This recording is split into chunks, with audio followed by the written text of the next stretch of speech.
Bungkatin natin ang mga misteryo na mabalot ang ilan sa mga lugar dito sa aming sinisyon. Mabilis makakuha ng atensyon at kikilabutan kapag nakakita ng ganitong mga larawan. Mga istoryang kakikilabutan. Pero hindi natin alam na meron pang mas malalim na kwento na madalas nating nakakalimutan. Ikaw na magdesisyon. Tutuloy ka pa ba?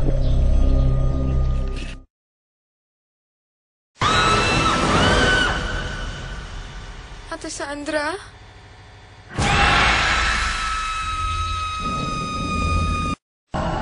Darating na sila. Ang mga ito'y mga nakakilabot na kuha ng Ouija sa isang bahay sa Pililya.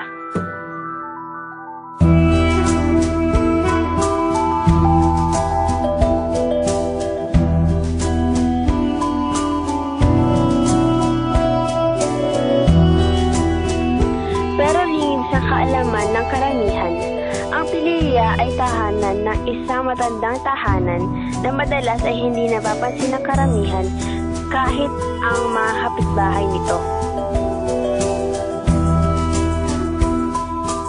Inaadobe at kalumaan na mahihinuhang sa panahon ng mga Espanyol pa.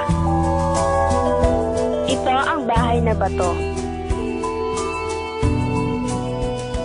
Ano ang masasabi ng mga residenteng malapit dito ukol sa bahay na bato? Sila munang bahay pa ng Kastila.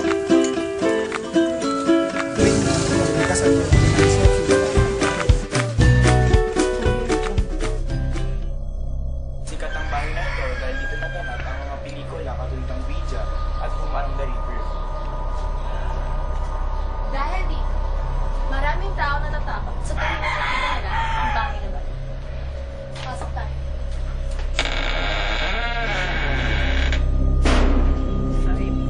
Nakikita po natin ang mga kagamitan ay gawa sa kahoy at ang bahay ay puro gawa sa bato.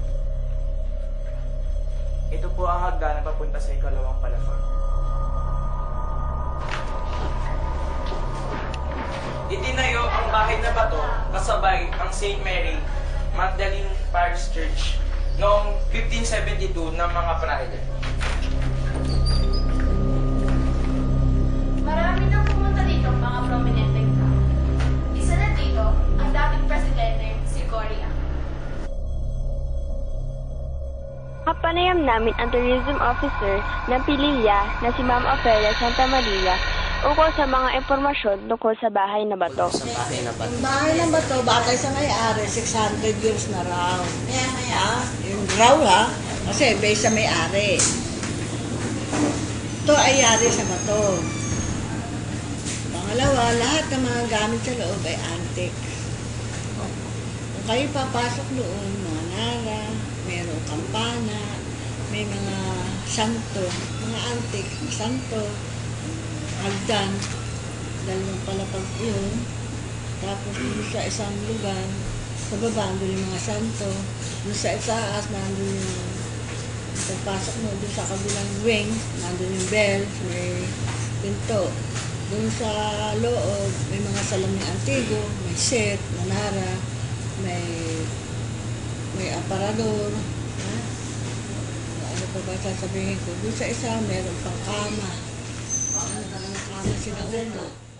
Bahagi rin si Mikael, isang volunteer sa simbahan ng Santa Magdalena malapit sa bahay. Yung experience,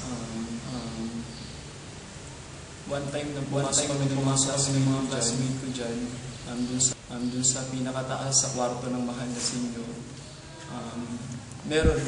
Meron talaga na dumadaan sa gilid namin na anino lang, shadow yun, na 4 na beses So yun, Ano experience po ko yung personal. pinaka nalalaman niyo po sa history ng bahay? Sa lahat ng pagtitipon ng mga mayayamang tao dito sa Pilipino at ng pamilya yun. So laging dyan ginagawa dahil yan ang pinakamalaking bahay dito sa bayan ng Pilipino. Ilang daang taon na nagdadaan. Kaya yung bahay na bato para naging sentro ng mga taga-Pilipino at ng mga malalaking okasyon. Marami naman din nagsasabi na maraming pinatay ng araw at marami din talaga nagpapakita. Pero Maraming hindi nakakaalam na ito'y natapos noong 1576 at ito'y nasa pangangalaga na ng pamilyang Tibay. Ito ay nire-renovate na ng mahigit 1 beses. Ngunit hanggang ngayon, ito'y nakatindig pa. Larawan ng magandang nakaraan at nakatagong misteryo.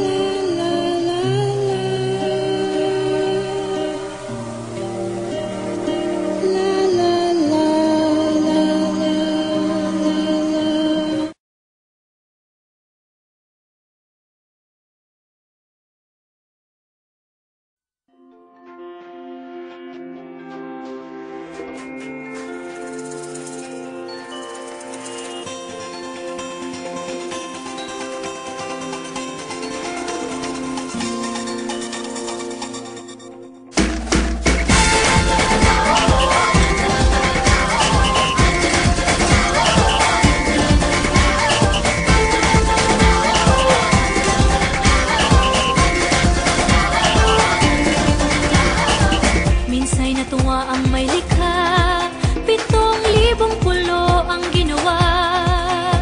Mga hiyas na inilatag sa malasutlang dagat. At ang bayan niyang pinili, nasa dulo ng bahaghari. Kaya't 1,000 kulay, nangaakit kumakaway. Piliin mo rin ang Pilipinas, kapulo ang kwintas ng perlas. Piliin mo, yakapin mo, kayamanan niyang likas. Piliin mo ang Pilipinas.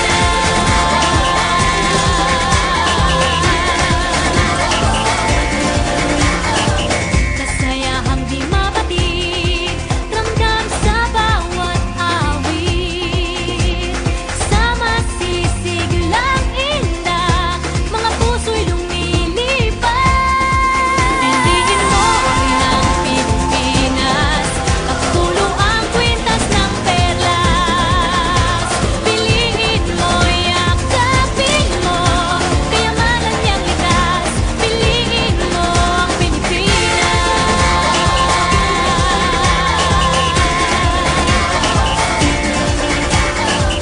At ang ngiti ng may kapal, taglay ng bawat nilalang.